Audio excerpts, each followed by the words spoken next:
Alors, mes amis, on est en ce temps de carême et dans l'année A où on a des textes majeurs qui nous ont été donnés par Jean.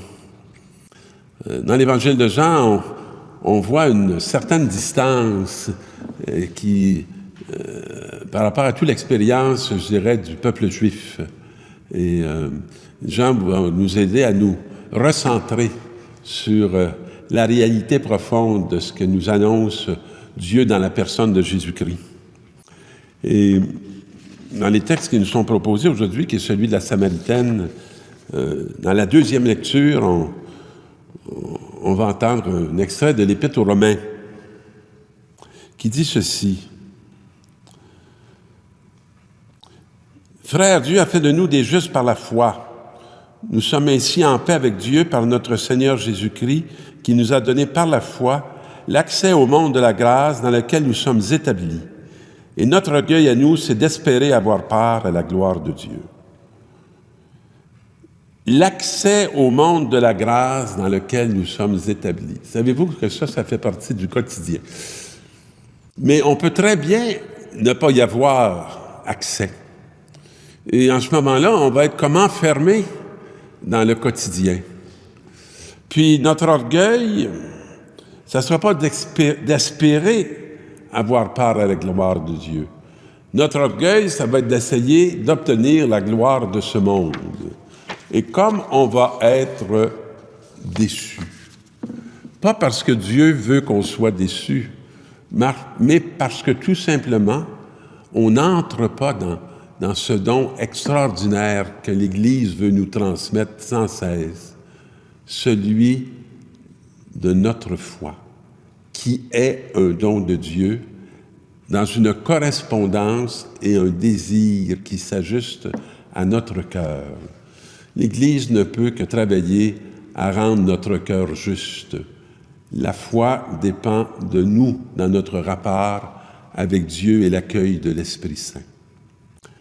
Et là, Jésus va, dans le texte d'aujourd'hui, il va arriver fatigué, près du terrain que Jacob avait donné à son fils Joseph, où se trouve le puits de Jacob. Alors, ce puits est un don, comme la foi est un don. Et Jésus arrive dans ce lieu-là après tellement, je dirais, après près de 2 millénaires où ce don a été fait. Il est fatigué. Il est humain, hein? Nous aussi, on est fatigués. Il nous arrive souvent d'être fatigués. Il y a beaucoup de choses qui nous fatiguent. Ça nous fatigue dans la famille, ça nous fatigue en nous, ça nous fatigue dans l'Église, ça nous fatigue dans le lieu de travail où on est. Et fatigué par la route, Jésus s'assit là. J'aime ça, l'expression « là ». Être là, c'est être capable d'être quelque part sans être ailleurs. Être présent, être là. Et il est au bord du puits, puis il est environ midi. Si vous avez expérimenté le soleil de midi de la Terre Sainte, c'est un soleil de plomb. Alors, tout ce qu'on désire, c'est trouver un peu d'ombre, c'est d'étancher la sécheresse du corps qui est le nôtre. Et arrive une femme de Samarie. C'est évident pourquoi qu'elle sort à midi. Elle ne veut pas être trop vue. Elle ne veut pas être regardée par les foules.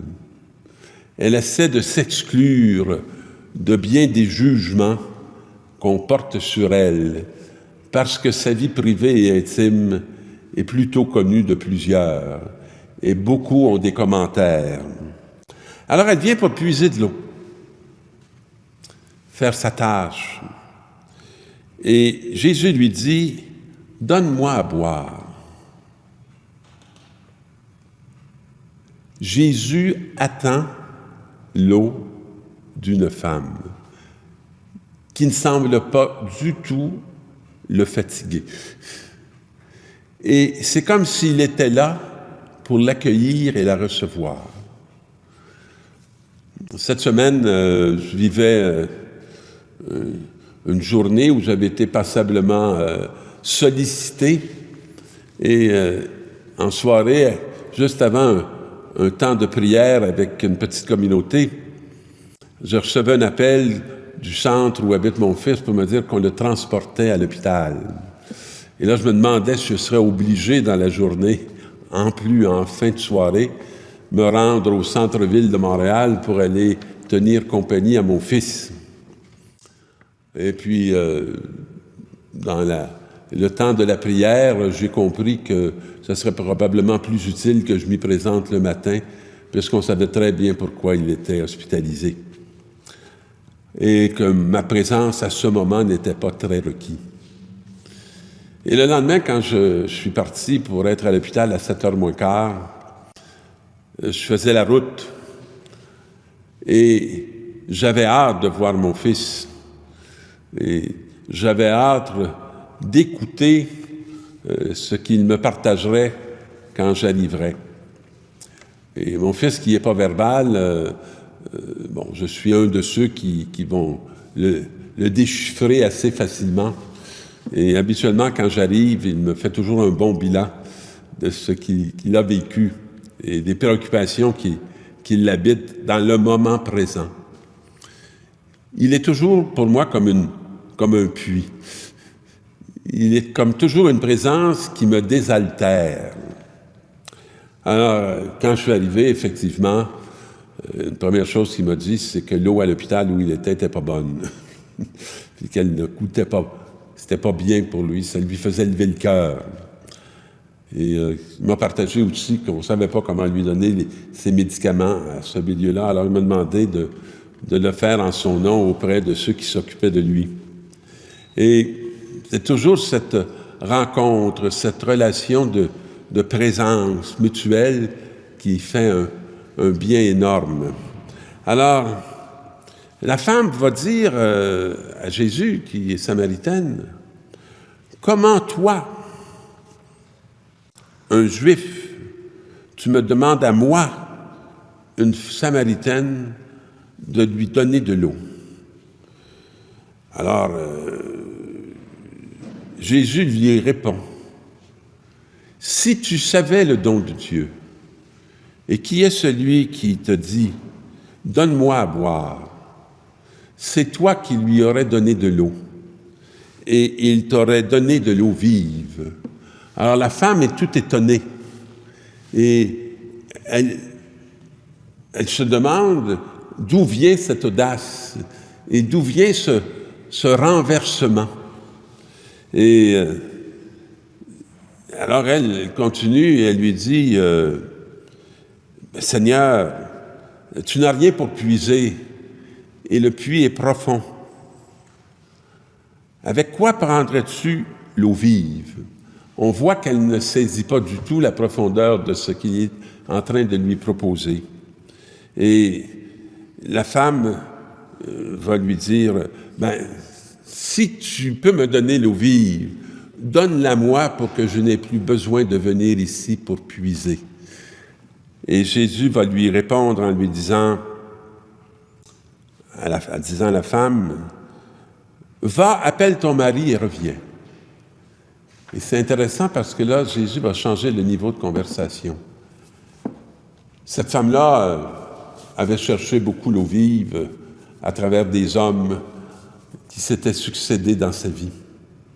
Et devant Jésus, elle va lui dire, « Je n'ai pas de mari. » Alors on passe d'une conversation sur l'eau à une conversation sur les maris.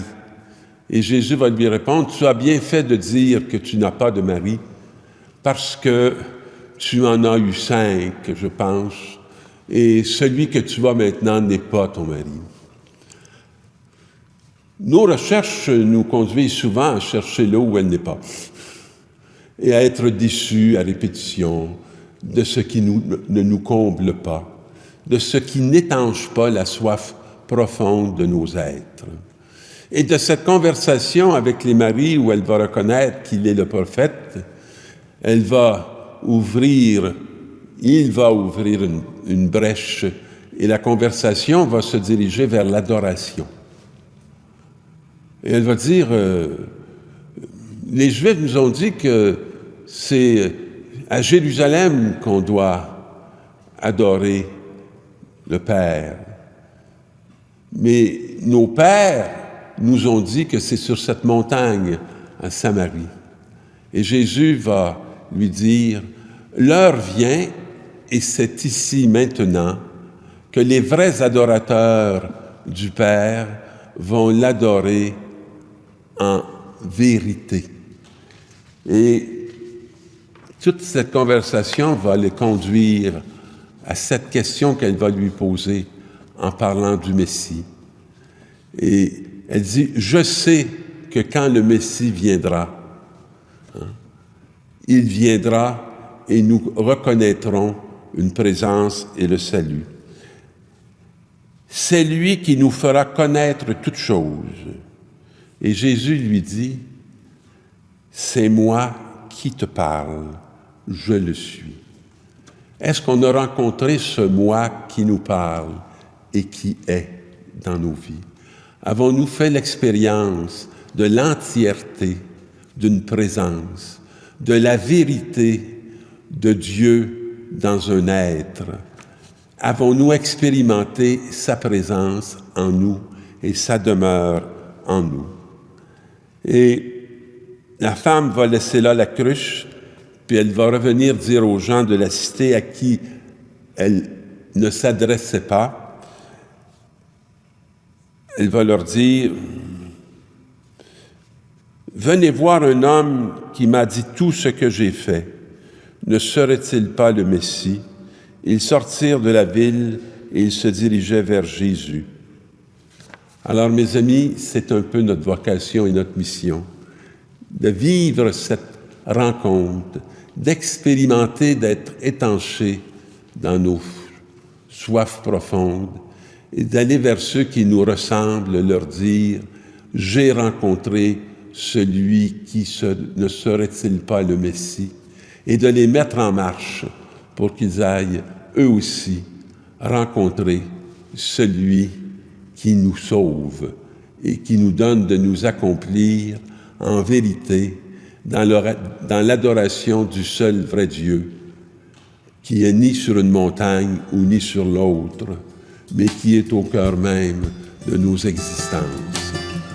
Bonne semaine et je vous souhaite de vous arrêter pour vous reposer au puits où il nous attend.